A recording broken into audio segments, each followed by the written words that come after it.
अरावली की ये विशाल पर्वतमालाएं कोई साधारण चट्टानें नहीं हैं, बल्कि ये धरती के उस शुरुआती दौर की गवाह हैं जब जीवन अपनी जड़ें जमा रहा था। करीब 400 करोड़ साल पुरानी इन पहाड़ियों ने न जाने कितने युगों को बदलते देखा है। गुजरात से शुरू होकर दिल्ली की सीमाओं को छूने वाली ये श्रृंखला उत्तर भारत के लिए एक सुरक्षा कवच की तरह है। अरावली ही वो योद्धा है जो थार के तपते रेगिस्तान को आगे बढ़ने से रोककर हमें हरियाली और जीवन प्रदान करती है। लेकिन सोचिए, अगर विकास की अंधी दौड़ में हमने अरावली को खो दिया तो दिल्ली और आसपास के शहरों का क्या होगा? वहाँ की हवा जहरीली हो जाएगी, पानी का नामो निशान मिट जाएगा और भीषण गर्मी हमें झुलसा देगी। प्रकृति की इस धरोहर को बचाना अब सिर्फ एक विकल्प नहीं, बल्कि हमारी जिम्मेदारी है। प्रकृति के इसी रहस्यमयी आंचल में भारत की आध्यात्मिक शक्ति का वास है। जरा उन दृश्यों की कल्पना कीजिए जहां हाड़ कंपाने वाली बर्फीली ठंड में आम इंसान का शरीर सुन्न पड़ जाए। वहां शिव के अनन्य भक्त धधकती अग्नि के बीच शांत बैठे हैं। यह कोई जादू नहीं, बल्कि उस महादेव की असीम कृपा है जिसने मृत्यु को भी जीत लिया है। इन साधकों के लिए अग्नि केवल गर्मी का स्रोत नहीं, बल्कि उनकी तपस्या का प्रतीक है।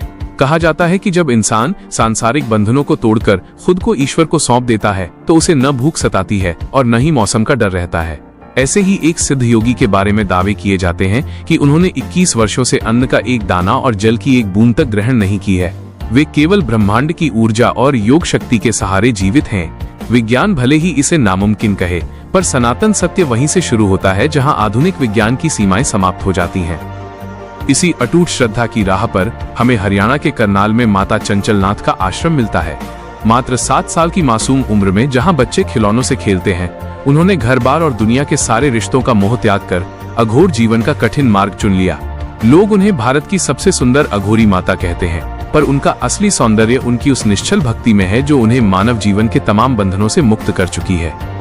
अघोर पंथ हमें सिखाता है कि ईश्वर कण कण में है और उसे पाने के लिए अहंकार की बलि देनी पड़ती है। ये भारत की वह धरती है जहाँ हर कोने में त्याग और तपस्या की ऐसी अनगिनत कहानियां दफन है। भारत का ये अध्यात्म कभी भी केवल गुफाओं तक सीमित नहीं रहा, बल्कि ये हमारे शिक्षा के मंदिरों में भी झलकता था।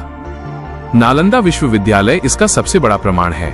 आज से 1400 साल पहले जब पूरी दुनिया अज्ञानता के अंधेरे में थी, तब बिहार की इसी धरती पर 10,000 से ज्यादा छात्र खगोल विज्ञान, गणित, दर्शन और चिकित्सा की शिक्षा लेते थे। नालंदा केवल एक इमारत नहीं, बल्कि दुनिया का ज्ञान केंद्र था, जहां चीन, तिब्बत और कोरिया से लोग ज्ञान की प्यास बुझाने आते थे। जब इसकी विशाल लाइब्रेरी को जलाया गया तो महीनों तक वहां से धुआं निकलता रहा, क्योंकि उसमें लाखों अनमोल पांडुलिपियां जल रही थीं।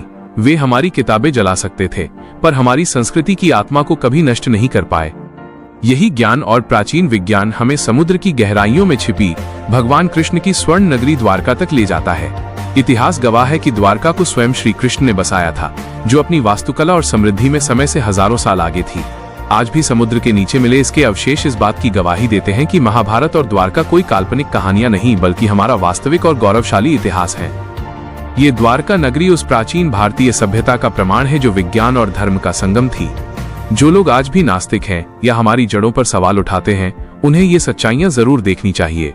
ये वीडियो शेयर करें ताकि हर भारतीय अपनी इस महान विरासत को पहचान सके और गर्व से कह सके कि हम उस देश के वासी हैं जहां साक्षात ईश्वर ने जन्म लिया और प्रकृति ने हमें अपना वरदान दिया।